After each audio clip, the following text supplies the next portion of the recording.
And the Sweden Democrats say, if you want a job here, take off your hijab.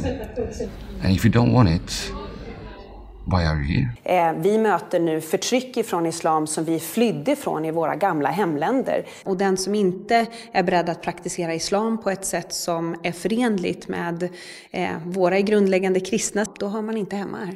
I was a very hateful person overall back then. And very much Islamic hate. And one of the most enlightening moments in my life was when we were at the protest in Stockholm.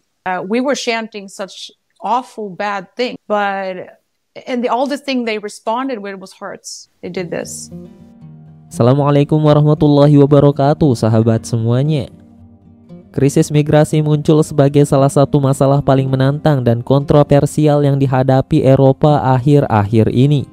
Arus masuk pengungsi dan imigran ini memiliki dampak mendalam pada kondisi politik, sosial dan ekonomi suatu negara, dan dianggap menimbulkan kekacauan di beberapa negara Eropa.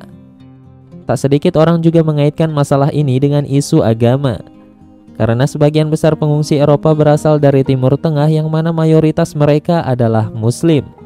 Sehingga tak jarang kita melihat orang Muslim di Eropa mendapatkan perlakuan rasis dan tidak diterima keberadaannya.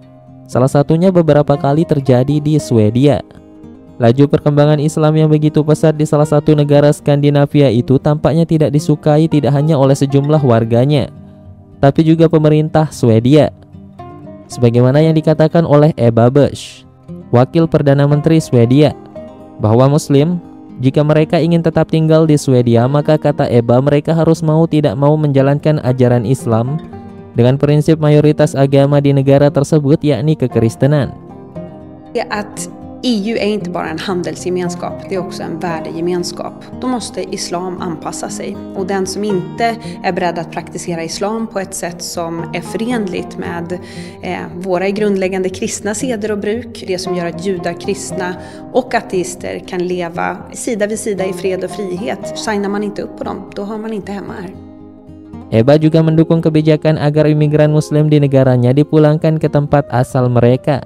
Karena jika tidak, menurutnya negara mereka akan diambil alih oleh para ekstremis Islam yang totaliter. Jag tycker vi kan tala klarspråk om att inte minst i den svenska debatten men också i Europa så har man varit feg inför att kritisera avarterna av islam.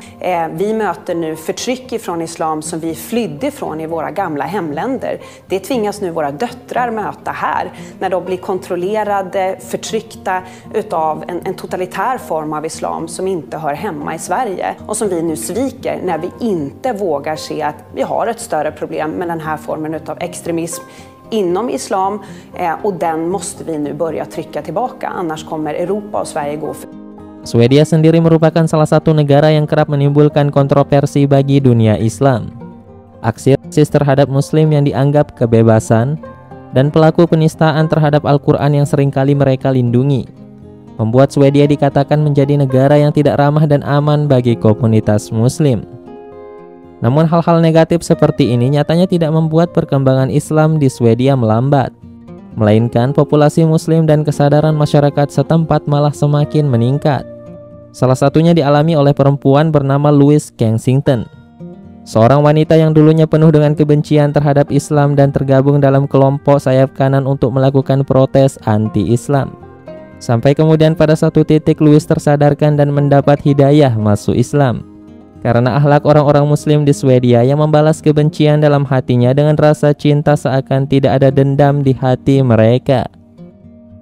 You identified yourself as a former Islamophobe, so someone who previously was Islamophobic. So I really want to delve into how did that experience kind of evolve from that kind of a view about Muslims to now today you are a Muslim and welcome to the faith. How did that story unfold for you? I think that, like, overall, I was a very hateful person overall back then. I was a Trump supporter. I was a far right-wing personality. I had a blog, which was very negative towards immigration. My page grew kind of big. I have 46,000 followers on Facebook, and then my page was shut down. And I started questioning why was it shut down? And they started talking about it being racist and bigotry and very much Islamic hate, etc., etc. So I started questioning myself. And one of the most enlightening moments in my life was when we were at the protest in Stockholm. So there was a protest pro and against the Afghani refugees that came to Sweden. So there was one protest against and one protest for, and that was simultaneously going on at the same time. And we were chanting such awful bad things. I don't even want to recite it because it's too hard to even say it now. But all the thing they responded with was hearts. They did this. So all I got back was love. Right. And that kind of broke me. I just realized I was on the wrong side. I've always been a person who wanted to help others. Even when I was a racist, I still wanted to help people. I love helping animals. I was somewhere in deep inside, I always cared, but I was taught to care about only a few people. So it was like, protect your Swedish people away from the horrific Islamic state that will take over your country. That's what I was taught, basically. So I left politics behind and started reading and started educating myself.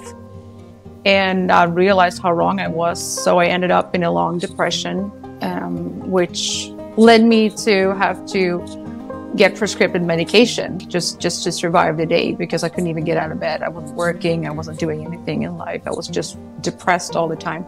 And so I started looking into what I was actually so hateful against. You know, what have been so criticizing. Who are these people? They're people, right?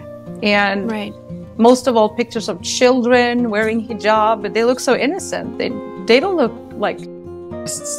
like any form of radical Islamists, like I was taught everyone to be who is a Muslim. Right.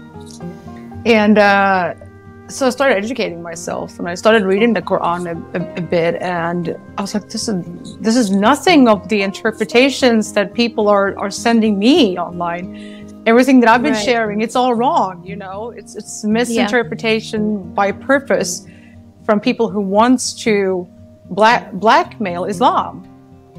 And I just realized that I'm like, well, this is politics. This has nothing to do with God.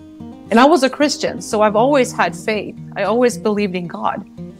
So that there was never a doubt for me that there's a Lord and there's a God. But I guess I was just so caught up in who is the right God. Yeah. You know, until I realized that God is God. Right. And you say when you started reading the Quran, what was it about the faith that brought you to it, as opposed to, you said you were raised and your faith was Christianity? What attracted you to the religion? The love, the self-care, that it's all about taking care of your body, taking care of animals, taking care of nature, taking care of your family. There's nothing about oppressing women. There's actually literally everything that I was taught was wrong. And yeah, I'm having chills right now. Yeah, it was just so much.